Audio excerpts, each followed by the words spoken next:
চলো, জলটা ফুটতে শুরু করে দিয়েছে। এখন আমি ডিম আর আলুটা এর মধ্যে দিয়ে সেদ্ধ করে নেব। মানস আজ বাড়ির থেকেই কাজ করছে। আমার আর মানসের জন্য হবে আলু দিয়ে ডিমের ঝোল, আর ন্যানোর জন্য হবে একদম সেদ্ধ ভাত।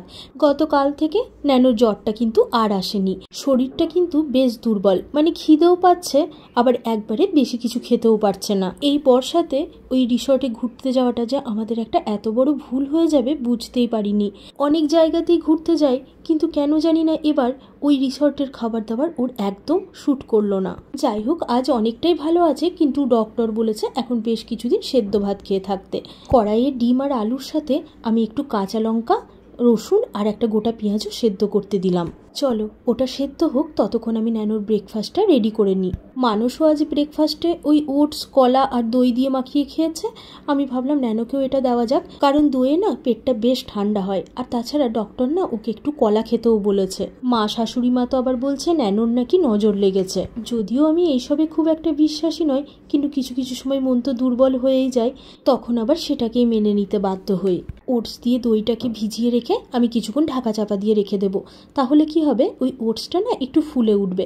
একবারে ইনস্ট্যান্ট যদি আমি দই দিয়ে মাখিয়ে দিই তাহলে ন্যানো আবার খুব একটা পছন্দ করে না, কারণ ওই ওটস অনেকটা একটু কেমন কড়কড় করে না মুখে, ওই জন্য।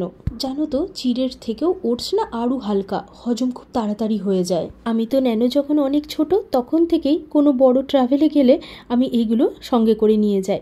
ব্রেকফাস্টে যদি ব্যাস একটু ওটস দিয়ে দই দিয়ে মাখিয়ে দাও, খাওয়া হয়ে যায়। উমা, এখানে বসে বসে ব্রাশ করছো? কি করছো এখানে বসে বসে? তাড়াতাড়ি করো। বৃষ্টি দেখছো? তাই তো, চরম বৃষ্টি হচ্ছে। নাও নাও, মুখ ধুয়ে নাও, খাবার রেডি। ন্যানো ঘুম থেকে উঠে পড়েছে, আর ওটসটাও খুব ভালোভাবে ভিজে গেছে। এখন কলাটাকে ভালো করে মাখিয়ে ন্যানোকে দিয়ে দেবো। তোমার খাবার নিয়ে চলে এসেছি, ব্রেকফাস্ট। বাহ, নাও বসো। ঠিক আছে ঠিক আছে ঠিক আছে, চলো নাও, নিয়ে নাও, ফটাফট খেয়ে নাও, ওষুধ খেতে হবে। জানো তো, যেহেতু ভিডিও বানিয়ে এখন তোমাদের সামনে প্রেজেন্ট করতে হবে, তাই আমি প্রতিদিনই কি রান্না করব সেটার জন্য একটু এদিক ওদিক সার্চ করি। গতকাল রাতে ইউটিউব ঘাঁটতে ঘাঁটতে এই রেসিপিটা আমার চোখে পড়লো। কিছুই না, নর্মাল ডিমের ঝোল, কিন্তু এটার নাম নাকি হাতে মাখা ডিমের ঝোল।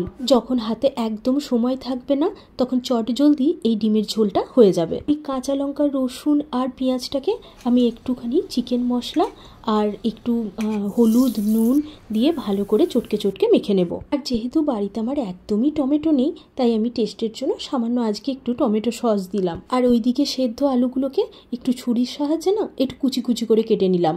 আর তেলের মধ্যে আমি একটু তেজপাতা, এলাচ আর একটু কালো জিরে ফোড়ন দিয়ে ওই যে মশলাটা হাতে করে চটকে রেখেছিলাম ওটাকেই আমি দিয়ে ভালো করে কষিয়ে নিলাম। এরপর আলুগুলো দিয়ে দেব, তার সাথে ডিমগুলো ভেজে রেখেছি আগের থেকে ওটাও দিয়ে দেব। তারপর ওটাকে ফুটতে দেব। তারপর যে যেরকম গ্রেভি খাবে সেরকম অনুসারে ঝোলটা রাখবে।